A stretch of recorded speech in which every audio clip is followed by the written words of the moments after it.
Welcome to IBTV. కొత్తగూడెంలో 79వ స్వాతంత్ర దినోత్సవ వేడుకల్లో టీపీసీసీ జనరల్ సెక్రటరీ నాగా సీతారాములు పాల్గొన్నారు. బీసీ కార్యాలయంలో జెండా ఆవిష్కరించి స్వేచ్ఛ, సమానత్వం అందరికీ చేరినప్పుడే నిజమైన స్వాతంత్ర్యం సాధ్యమని వ్యాఖ్యానించారు.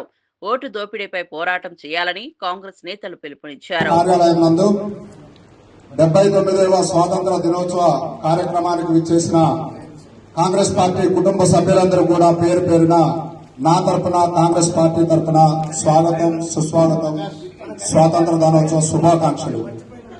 ముందుగా ఈరోజు ఆ స్వాతంత్రం రావడానికి పోరాడిన ఎందరో మహావీరుల త్యాగపరమే ఈరోజు భారతదేశంలో మనమందరం కూడా సుసంపన్నమైన భారతదేశంగా చెప్పుకుంటూ రాజ్యాంగంలో పొందుపరిచిన చట్టాలన్నింటినీ ముందుకు తీసుకుపోవడానికి 1947 ఆగస్టు 15 వచ్చిన స్వాతంత్రమే మనకి దిక్సూచిగా మిగిలిందని ఈ సందర్భంగా గుర్తు చేసుకుంటూ